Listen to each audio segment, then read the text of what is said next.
Introducing a completely redesigned experience that you can sense.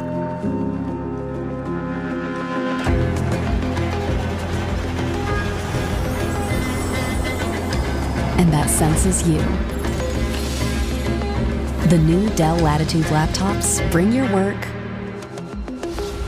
closer to you.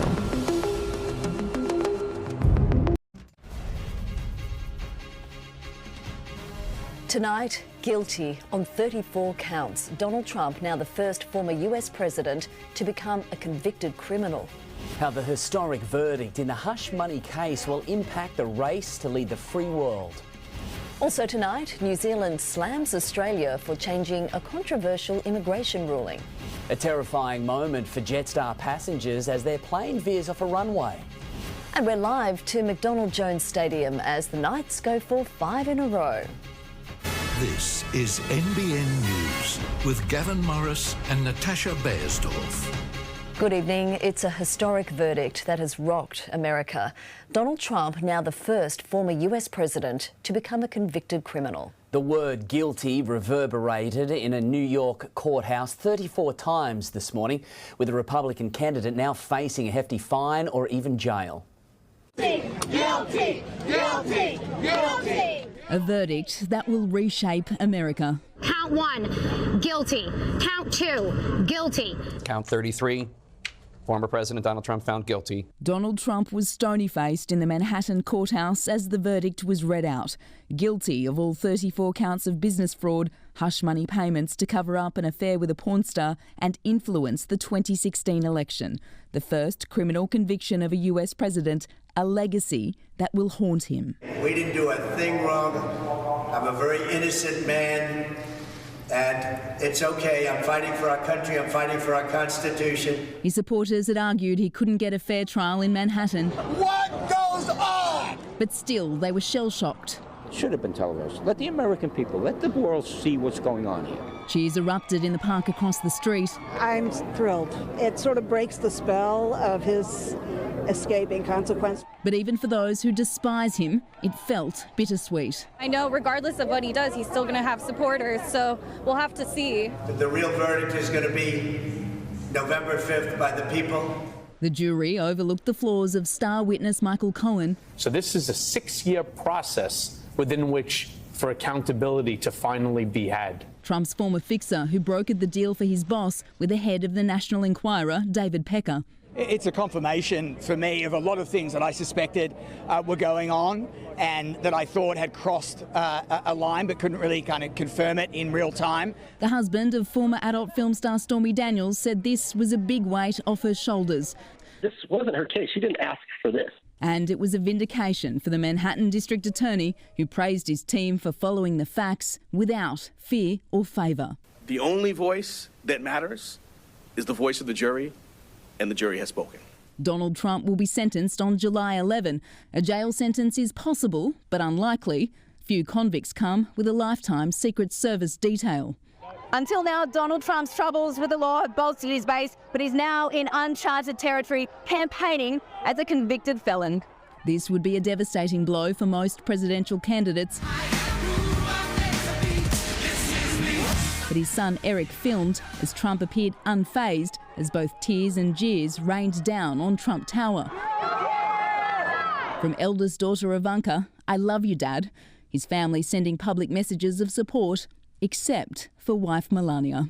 In New York, Alison Petrowski, NBN News. So where does Donald Trump go from here? More now from US correspondent Alison Petrowski in New York. Donald Trump has already foreshadowed an appeal which will take months to play out and will not be wrapped up until after the November election. Within hours of becoming a convicted criminal, Trump announced he would be campaigning once again, this time here in New York at Trump Tower. In 7 hours from now, he will host an event. It's 6 months until the US election and he has no time to waste. Donald Trump's fate is now in the judge's hands, but he's already using the headlines to supercharge his presidential bid. Donald Trump is preparing for a fight. This is long from over. Thank you very much.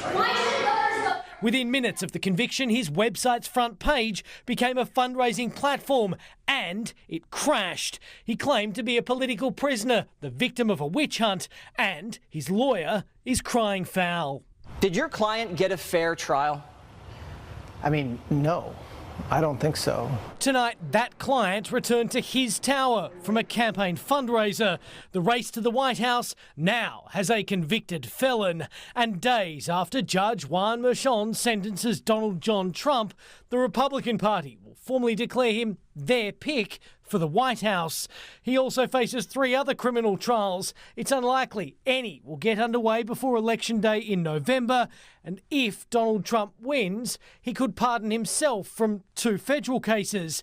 But he cannot pardon a state charge or conviction, including today's. Polls indicate this will be an incredibly tight presidential race. Just a handful of states will be key. The question remains how much today's historic event will move the needle in the minds of voters. The conviction will likely be used by both campaigns to try and sway those who'll be deciding America's commander-in-chief. This is a justice system that hunts Republicans while protecting Democrats. President Joe Biden not speaking publicly, instead posting online. There's only one way to keep Donald Trump out of the Oval Office, at the ballot box, a message he will likely spread across the country in the months ahead. The Biden campaign declaring the threat Donald Trump poses to our democracy has never been greater. Watching all this closely from afar, an AUKUS ally. The relationship between Australia and the United States is a relationship between nations, not just between individuals. Even with a conviction, the 45th president can still be commander-in-chief. If he avoids jail, he can still vote for himself. But state law means he now can't possess a gun or obtain a liquor licence. Tonight, America has a new page in its history books, and at Donald Trump's Florida home, they're flying the flag for a convicted criminal. In the United States, Jonathan Kersley, NBN News. To other news now, and New Zealand's Prime Minister has slammed the Albanese government for changing a controversial immigration ruling that's led to violent criminals being allowed to stay in Australia. The independent body responsible for overturning visa cancellations today revealed more than 180 have been reinstated since the direction was made. Long-standing friends across the ditch. But tonight, trans-Tasman tensions are flaring as a deportation deal is thrown out. We regret the decision that Australia has made. So we have a good relationship. We had a good chat yesterday. Australia makes our decisions in our national interest. That decision to rewrite a ministerial direction which had allowed dozens of foreign criminals to stay in the country. The ruling, originally brought in to appease New Zealand's concerns about taking back Kiwi citizens who have broken the law but have spent most of their lives in Australia. It's not fair that actually we get deportees coming back to New Zealand that have got very little connection or no connection to this country. That's not right. The Albanese government has bungled this both in terms of the safety of Australians and our diplomatic relations with New Zealand. The direction also leading to people from other nations with serious offences keeping their visas. The federal government blames the Administrative Appeals Tribunal for ultimately reinstating visas that were cancelled by the Commonwealth. Facing questions today, the independent body took responsibility for those decisions but maintained they were based on the direction issued by Immigration Minister Andrew Giles. We seek to hear the evidence, listen to the submissions, make findings of fact, apply the law, apply directions and come to a conclusion. You would be concerned that that person could be gunned down on their return to their own country. Changes promised as soon as possible, but still no confirmation what that will look like. Claudia Radoljak, NBN News. Bruce Lerman has lodged an appeal against his crushing defamation defeat by Network 10 and host Lisa Wilkinson. In April, the federal court found that on the balance of probabilities, the former Liberal staffer raped Brittany Higgins at Parliament House in 2019. Lerman filed the paperwork at the 11th hour. The deadline to do so was today. It was a nightmare in Nimbin last night after a car spun out of control, leaving a trail of destruction, including at the town's pub. The incident leaving witnesses shaken and the driver with a date in court. Red and blue flashes lighting up the aftermath of a terrifying ride through NBN last night. Thought I would die. Just before 7 p.m, this BMW X5 careened out of control, smashing into 3 parked vehicles, before taking out a pole under the NBN's hotel veranda on Sibley Street. Having a feed, just about to pack up and walk off and kaboom. Like, what the hell? And I'm surprised we've got a pub to go to later. But the mayhem was far from over. The car coming to a crashing stop on Cullen Street. And he sped up and nearly hit us, and we had to jump out of the way real quick. And then he sped off and hit the rocks up there, smashed into that. I was crying. Yeah, it was pretty dramatic and hectic.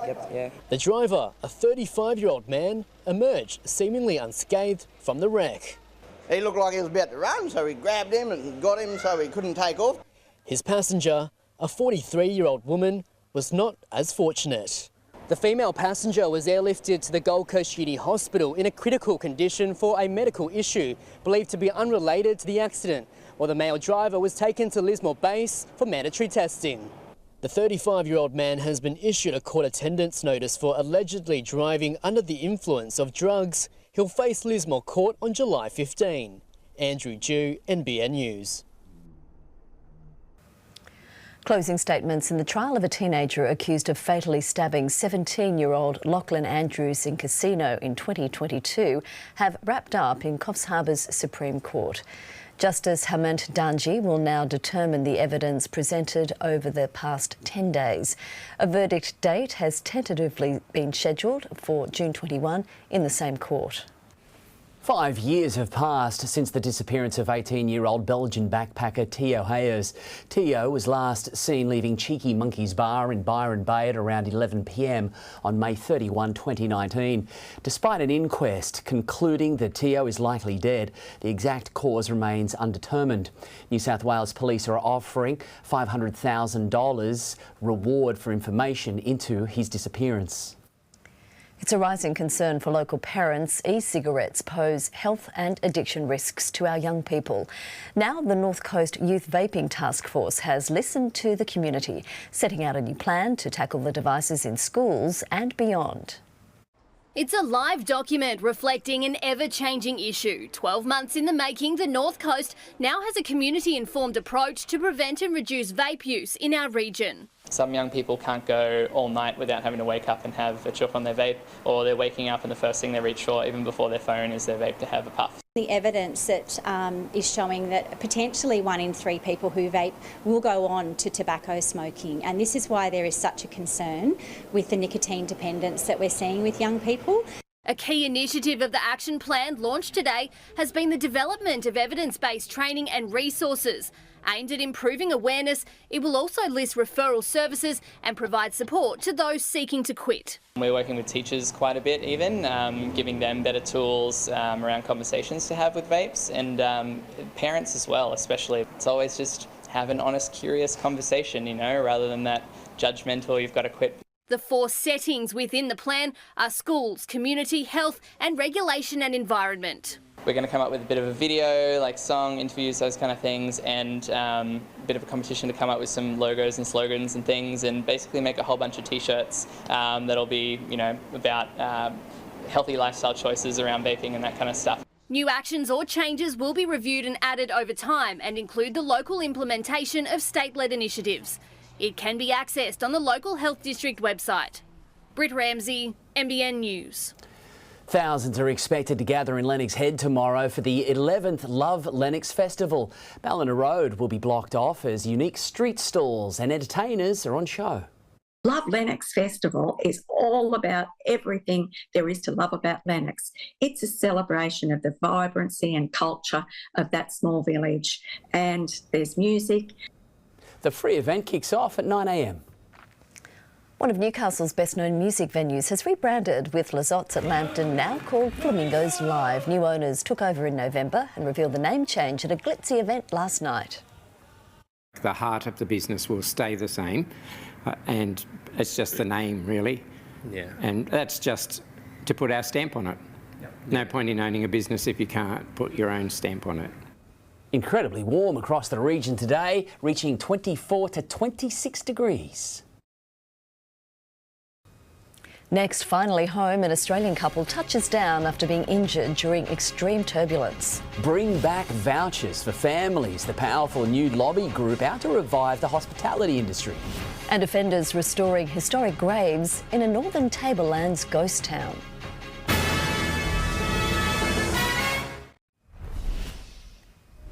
Rescue teams are still searching for survivors in Papua New Guinea 1 week on from a massive landslide. At least 670 people have now been confirmed dead, but there are fears for more than 2,000. Treacherous terrain and a lack of heavy machinery are slowing down rescue efforts. There was a scare for passengers on board a Jetstar flight in New Zealand this morning. Their plane veered off the runway after touching down at Christchurch Airport. A steering issue now being blamed. A camera rolling as a Jetstar flight touches down in Christchurch. It all appears routine until the aircraft suddenly veers and then skids off the runway and onto grass. Did we just crash? Thankfully, no. But for those on board, it was a scary ride. All of a sudden we kind of hit the ground and then they stopped, and then I think we skidded on some grass and ended up diagonally on the tarmac. You can hear what appears to be the grinding of the brakes as the flight crew attempts to cut short the landing. It did seem like he was pushing the pedal rather harshly. The pilot was quick to jump on the PA. For safety reasons, we've had to bring the aircraft to a stop. And the airline just as swift to explain the cause of the drama. On landing, the crew experienced a steering issue associated with one of 3 hydraulic systems failing on the aircraft. The plane is now grounded after the bumpiest of landings. I'm from Christchurch and trauma from all the earthquakes, and I haven't been back much since, so kind of was like a welcome home, here's some more trauma for you. Nerves rattled, but no harm done. Damien Ryan, NBN News. An Australian couple badly injured when a Singapore Airlines flight hit extreme turbulence has touched down in Adelaide after a medical flight from Bangkok. Keith Davis suffered lacerations and his wife Kerry a spinal injury, paralysing her from the waist down. Personally, I feel guilty that I'm able to stand here and walk around and talk to you guys. That's my feeling. I'm coming to terms with that. 25 passengers remain in hospital in Bangkok. Cuts to payroll tax and dining vouchers for struggling families. A powerful new alliance of restaurant barons says those are the ingredients to revive the lagging hospitality industry as the cost of living bites. During the Friday lunch rush at Sydney's best restaurants, from Chin Chin in the city to Margaret in Double Bay, well-known head chefs and managers stepped out to form an influential new lobby group as their $64 billion a year industry is hit hard by families cutting back. 2024 has certainly been one of the hardest years for hospitality. Many businesses have said that they're closing because times are harder than they've ever been. Rockpool's Neil Perry will chair the new Australian Restaurant and Cafe Association, and on the menu calls for the state government to axe payroll tax. I still can't get my head around the fact you get taxed for employing people. It's crazy. And reinstate vouchers to stimulate spending. We certainly will call for the return of the Dine and Discover. The Treasurer is right now preparing his second budget, but after inflation ticked up this week, it's unlikely he'll have any appetite to take measures that could fuel that fire. Though the opposition is agitating for cost of living relief. Dine and Discover was a great program which was able to drive people back into restaurants and hospitality businesses. And of course this government's got to look at what they can do for cost of living relief. But this vocal group of business owners isn't stopping on Macquarie Street. A staffing crisis has them also lobbying Canberra to make immigration changes and industrial relations reforms. Liz Daniels, NBN News. A $207 million hydrogen hub at Newcastle's Kooragang Island is a step closer, with the state government granting planning approval. The project, led by Origin Future Fuels, is expected to begin construction in mid-2025. The Labor government is absolutely committed to making sure that the Hunter is at the forefront when it comes to green energy. I can see us exporting green hydrogen around the world. The green hydrogen will be used by industry, with the majority going to Orica's nearby ammonium nitrate facility to help decarbonise its operations. That will save the equivalent of more than 52,000 tonnes of greenhouse gas emissions a year. Well, as expected, the cloud moved in today, and it is an impressive cloud band that has arrived locally. Next is the rain moving in across the west. We've got tomorrow the rain band will make its way across the entire region, contracting north, so clearing momentarily for the Hunter before the low forms. Overnight into Sunday morning, the strong winds and heavy rain will impact the central coast with squally showers and rain periods, heavy at times reaching the Newcastle region. Scattered showers will develop further north. The low will clear on Monday. Still ahead in NBN News, a man learns his fate for a stabbing outside a Newcastle train station. The massive convoy through Perth with a message for the Prime Minister. And a rare update on Princess Kate's health ahead of a key event.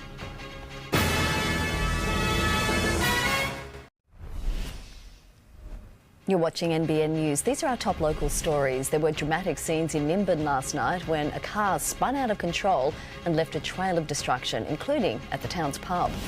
The North Coast Youth Vaping Task Force has listened to the community, setting out a new plan to tackle e-cigarettes in schools and beyond. Central Coast Rehab Centre, the Glen for Women, is set to welcome its first participant into transitional housing. Walker farmer Nick Blomfield is pioneering a new grazing method to store carbon emissions from cattle in soil, becoming just the second producer in New South Wales to be awarded carbon credits for the initiative. And Lake Macquarie's new $235 million outdoor concert venue is taking shape. The stage now has a striking-looking roof. A 26-year-old man who stabbed a person outside a Newcastle train station could be released from prison in October. Zach Rolls Fitzgerald was today jailed for a minimum of 18 months over the attack in April last year.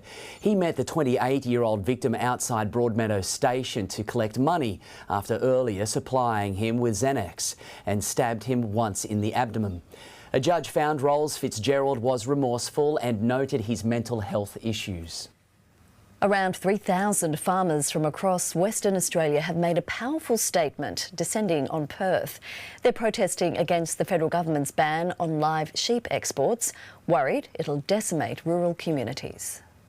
They turned out in droves to send a message. More than 1,500 utes, trucks and tractors descending on Perth, demanding the Albanese government's ban on live sheep exports be overturned. This is just evidence that the bush has had enough. We're sick of being pushed around the place. We're sick of being dictated to by a federal government that's not listening. We care for our sheep so much, and we treat them with full respect for their whole lives, and we're just out there to feed the world and make sure everyone gets food on their plate. Regional people fear the ban will decimate country towns and destroy their livelihoods. Shearers, truckies, stockies, you name it, it's going to affect communities. Less people in our communities mean less children in our schools, less businesses in our towns, less people playing sport, and slowly regional communities will just die. Support from across the agricultural sector, including from people not directly involved in the industry, but the government says otherwise. We know from surveys that this policy has the overwhelming support of West Australians, so now what we're doing is getting on and delivering an election commitment. It's clear today just how many people and families this ban will affect. Farmers say they won't give up the fight until it's overturned. We're hoping this rally gets all the way to Canberra so they know how we feel about this and how much we need it. An old cemetery in the Northern Tablelands is being restored by a group of offenders guided by community experts. More than 700 graves at Hillgrove have become overgrown since the gold mining town was abandoned back in the 1920s. Community service offenders from Armidale have been tasked with weeding and cleaning up the area. Kensington Palace has given a rare update on the Princess of Wales, announcing she won't be attending a key military event next month. The King, however, will be at the annual Trooping the Colour, but his role has been scaled back as he recovers from cancer. Pinpoint precision at a practice for the King's birthday parade. This year, the Irish Guards will troop their colour at the annual event. The Princess of Wales is their Colonel-in-Chief and would usually take the salute at a dress rehearsal on June 8. But in a rare public update on her movements, Kensington Palace has announced Kate won't be attending as she continues chemotherapy. We wish the Colonel of the Irish Guards the best wishes for her recovery, and again the Irish Guards are hugely proud to have her as their Colonel and want to put on a really special show this year. Trooping the Colour is a spectacular display of the British military, full of pomp and ceremony when traditionally the royal family watched the fly past from the Buckingham Palace balcony waving to crowds. Whether Kate will be at the June 15 event is not clear. The palace has announced the King will take part in the Trooping the Colour event, but the capacity in which he does so will be altered slightly at the advice of the monarch's medical team. King Charles won't inspect the guards on horseback as he did last year. Instead, he'll do so from a carriage alongside Queen Camilla. The adjustment a reminder that the King remains on the road to recovery from his own cancer battle. In London, Jessica Millward, NBN News. Australia's internal migration rate is at its second highest level in 6 years, with new data showing the Gold Coast and Lake Macquarie are in the top 5 choices for big city dwellers looking to relocate. And according to the Regional Movers Index, it's millennials who are leading the charge out of Sydney. Some people are also moving from smaller regional areas to larger ones, with Cessnock and Maitland in the top 5 destinations. Australian shares snapped a losing streak to end the week as a burrito chain confirmed it's ready to make its stock exchange debut. Stephanie Anderson has the details. Well, Guzman y Gomez, or GYG as it's known, has wrapped up its plans to float. With June 20 crunch time for its ASX listing, the chain will enter with a valuation of $2.2 billion. It comes as the market snapped a 3-day run in the red, closing up 1%. Happy hour at Treasury Wine Estates after it ended 2.8% higher. Beaker Cheese also had a win and Woolworths rose 2%. A positive Friday for the big four banks too. CBA ended up 1.3%, ANZ 1.15%. And the Aussie dollar had a fairly solid day. It's buying around 66 US cents and 52 British pence. Australian researchers are exploring a breakthrough treatment for anorexia. Using electromagnetic therapy, the team from Melbourne is targeting the part of the brain responsible for causing symptoms of the eating disorder. With waves of energy, these researchers are embarking on a world-first trial that could finally bring a cure for anorexia. If you fire lots and lots of pulses, it changes the activity levels of the brain tissue. While electrotherapy has been used to treat depression for decades, this is about targeting the brain network that appears to cause anorexic behaviours. We identify each individual's specific target. Discovering this specific anorexia brain network was a major breakthrough for researchers. The team from Monash University and Alfred Health identified it in a sample of patients who had all unexpectedly developed anorexia symptoms after a brain injury. These were healthy people who did not have anorexia behaviours. When I was struggling with anorexia, I genuinely thought that my brain was hijacked. Lexi Crouch battled anorexia for 15 years. Now an eating disorder coach, she says the trial brings hope. It is not something that you are deemed crazy for. It's not something that should be hidden away. There is actually biological reasons. 20 participants will take part in the 10-minute sessions over several months. Then interim results are expected early next year. We really do need to add more innovative and evidence-based treatment options. To me, a full recovery from anorexia is something that I wish for everybody in the future. Now to a farewell fit for a favourite employee. Kmart doorman Glenn was clapped out of the Stockland Green Hills store today after his final shift following 17 years of loyal service. Popular with his colleagues and customers, shoppers helped organise the rousing retirement send-off in appreciation of his friendly nature and impeccable service. Enjoy retirement. He's popular. Well done, Glenn. Absolutely. Let's move to sport now. Jack Howard's with us. The Knights are in for another soggy home game tonight, Jack. They are, but they are becoming a wet weather specialist. After the break, we're live to McDonald Jones Stadium for the late mail ahead of tonight's clash with the Bulldogs. Also ahead, Cam McInnes prepares for a new role in Origin 1. And the Matildas ready for their second last hit out before the Olympics. Incredibly fun, remarkably functional, and effortlessly stylish. Introducing the all-new Ford Puma.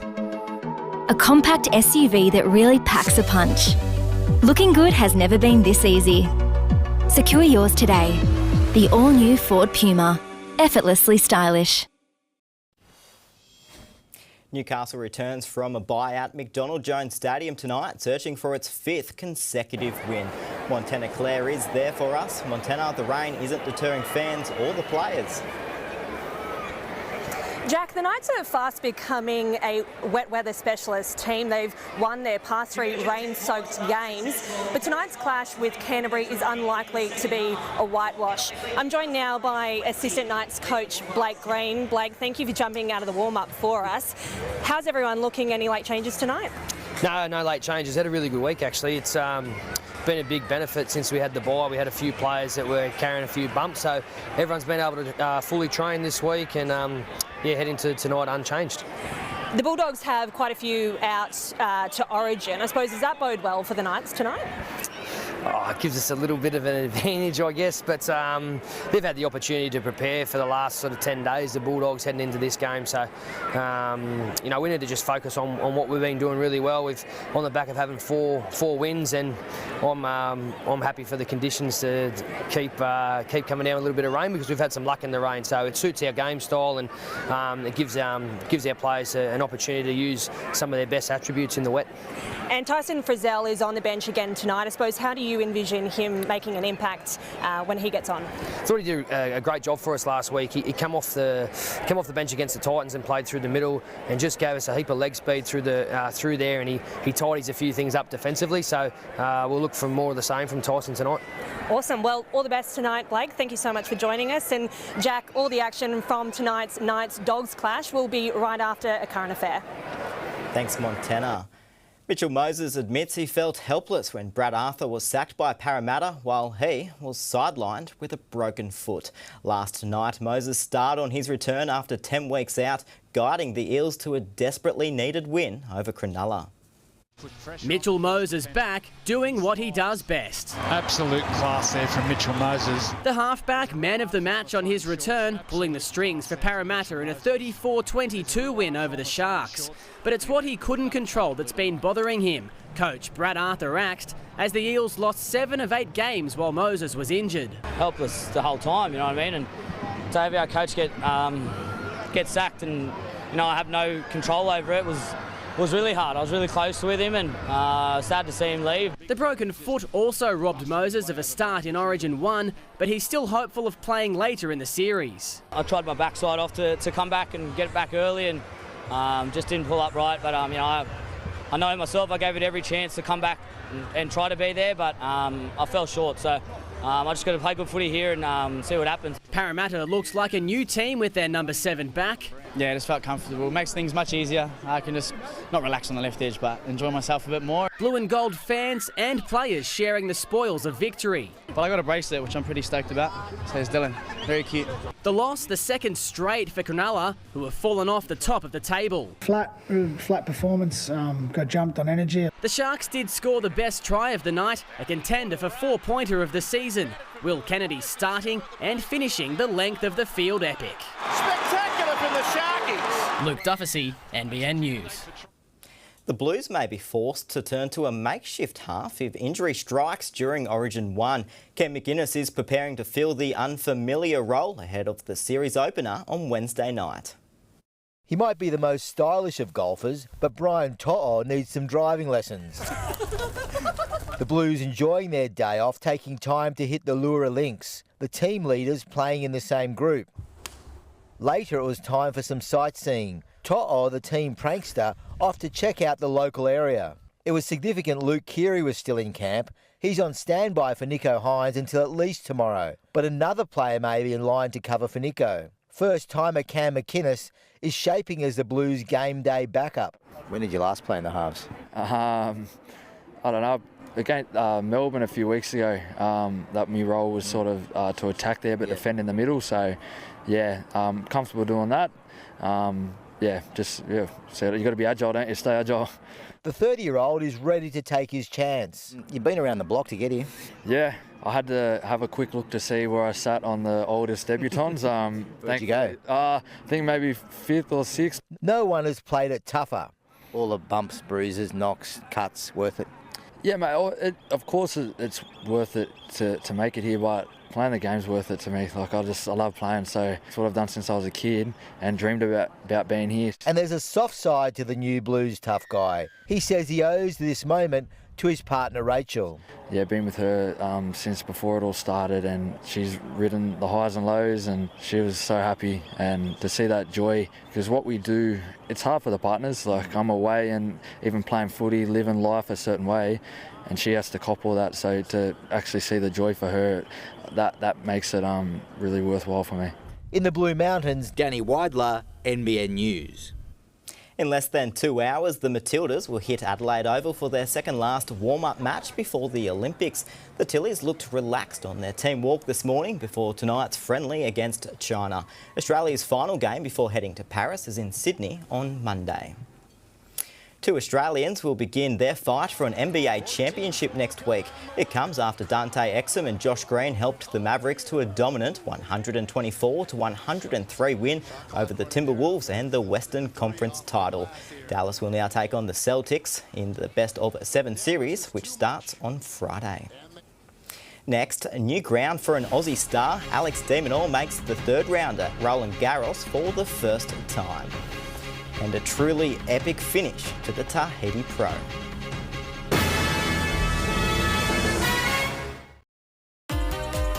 This report brought to you by Harvey Norman. Clearance on now for a limited time only. Alex de Minaur is through to the third round of the French Open for the first time in 8 attempts. The world number 11 advanced in just over 2 hours, while Thanasi Kokkinakis survived another 5-setter. Down 2 sets, the Aussie stormed home to win through to the third round, where American Taylor Fritz awaits. It'll go down as one of the great days of competitive surfing. Chopu again roaring to life for the final day of the Tahiti Pro. There were perfect 10-point rides and heavy wipeouts before Brazilian Italo Ferreira walked away with the trophy. Newcastle's Ryan Callanan was the best of the Aussies, reaching the quarterfinals. Coffs Harbour will host an AFLW match between the Sydney Swans and Richmond on September 14 for the first time ever. The fixture, released today, includes several innovations, including the showcase event at the city's International Stadium. 9 players will be missing in action for round 7 of Group 2 women's competition after facing the judiciary this week. In the men's, the top-ranked Nambucca Roosters will take on a struggling Coffs Comets side. The Comets have it all to do tomorrow against Nambucca in one of the first Group 2 games under lights. They love that kicking game, and when they get that roll on, they can produce tries from anywhere.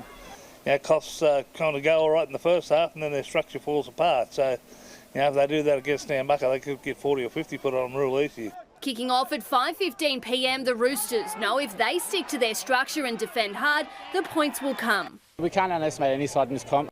On Sunday, Sawtell is looking to recover from its first loss of the season up against Maxville by fixing mistakes and strengthening defence. They're really unpredictable. They like to play off the cuff, and they've got a quality side. They've got some good forwards and a bit of strike out wide, so they're built really well, Maxville, and it's going to be a tough test. We've just got to fix up our tries off kicks and complete at a high completion rate, and we'll come over the top.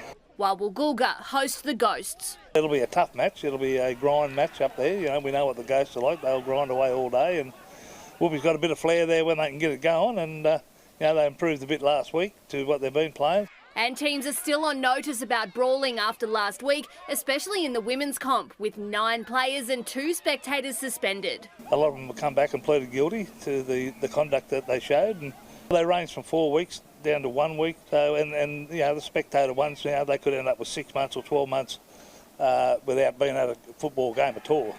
Britt Ramsey, NBN News. The NRRL hits round 9 this weekend, starting off with the Saturday clash against Ballina and the Northern United Dirrawongs. The Seagulls are fresh off a win, but say discipline will be key to backing up their success. It was a battle of the birds, the Seagulls claiming a 36-30 win against Lower Clarence Magpies. And second row Anthony Coleman says it wasn't easy. I just think defensively we weren't great. A lot of missed tackles.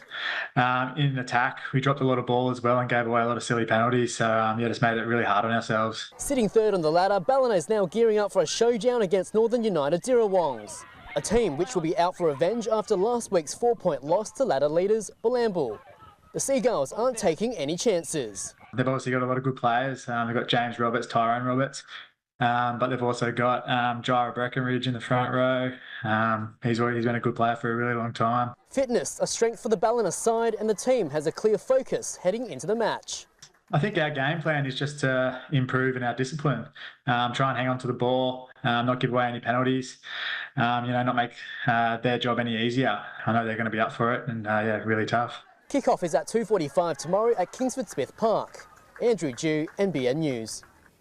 In pickleball now, the Barrington Coast Regional Doubles Tournament in Taree, set to take place this weekend, has been postponed due to the rainy weather forecast. Hundreds of players were expected to turn out for the event at Wrigley Park. Hopefully not too many other cancellations. Ooh, there might be. Do you reckon, Gav? Well, it's going to reach us throughout the afternoon. It's a big rain ban on its way. Thank you so much, Jack. All of your local weather details are headed your way straight after the break. Stay with us.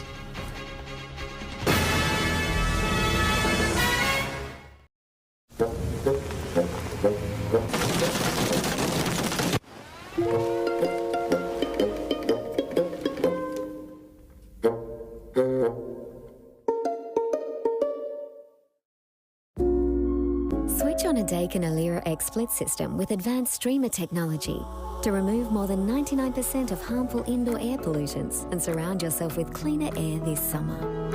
Daikin, perfecting the air. Checking in with the forecast. Well, we've had a warm one today. Indeed, the last of it, I'm afraid. The cloud is increasing and we've got wet weather on the way, returning to the northern rivers. Let's take a look at this evening's weather photo. The high-level cloud moved in over the Newcastle region, but there was a gap on the horizon. So when the sun came out, it illuminated it beautifully over the city. The past 24 hours, this rain band, already impressive, extended from Western Australia's top end all the way to Tasmania. And there's solid falls in there of 10-30 millimetres widespread, drawing down from the north, tracking across New South Wales. We had some of that high-level cloud begin to move in today, stealing our sunshine, but we had enough light there and the northerly winds making for those very warm mid-20-degree temperatures. But now the cloud, the rain is on its way. And then we're going to see a low form that is heavily going to impact the Sydney Basin, Illawarra, Central Coast and then Newcastle on Sunday. But for us, it's all going to be fine. Then eventually that rain band will be moving in as we progress into the afternoon, and tomorrow night, we're getting wet. And those blocking highs now beginning to weaken. We've got that system, of course, passing over us, clearing from Central Australia, but a new front is on its way to the west. So Perth now getting bombarded with frontal activity and more showers on the way there. All fine right across central northern Australia. Today, 25s, but we had 26 degrees recorded at Evans Head. It certainly got up there. The Gold Coast as well managed 26 degrees. The cloud increased, some light drizzle moving through, prefrontal drizzle. Still, we have the northerly winds combined with the cloud cover. It's a mild night, and then there's the change coming through tomorrow. So that all equals a very small temperature swing. Some prefrontal drizzle again with it overnight, and there's the rain band pushing through during tomorrow. Expect no sunshine. It's going to be too overcast with the passing of that system. I'd say we'll see a very small temperature swing, if anything at all, because very mild overnight and struggling to get up there tomorrow. I'd say we'd be lucky to get out of the teens for most of the day. So the overnight temperature is going to be very similar to tomorrow's maxima, I would say. Strong wind warnings issued. You've got that big change. Northerly wind switching around to the southwest with that low forming as we move into Saturday night, Sunday morning. Sun to rise 6:30, down just before 5 p.m. So high tide there 3 a.m, hitting the low at 10 to 10 tomorrow morning. The waves 2 metres out of the northeast, and all of that's going to be changing as well. So showers being sprayed still across parts of the region there. Sunday reaching the Tweed, then next week all fine, just cool, clear, wintry conditions. Cool mornings are on the way, fairly cool days, but it is going to dry out from Monday onwards. So the worst of the weather pushing through during tomorrow and into Sunday morning before that system begins to clear, and then fines up as we progress into the afternoon, making way for a fine start to next week, particularly by the time we reach Monday. So across the coast, we've still seen some swell there roll on through, and still a little bit more again throughout tomorrow. It's been small though, and lack lacklustre the further north that we've been, just a couple of okay sized sets. But as we saw, we've got changeable winds on the way throughout tomorrow, so variable winds. Try and work that switch to the best of your ability, but don't expect much in the way of sunshine, but try to make the most of what we've been served. Not going to be a great beach weekend by any means for most of the coast. So winter just wants to throw open the door and barge on in this year. Yep, it's arrived. Thank you, Gav. That is NBN News for this Friday. A current affair is up next, followed by the Knights Bulldogs clash. So thanks from all of the team. Have yourself a fabulous weekend. Good night. Good night.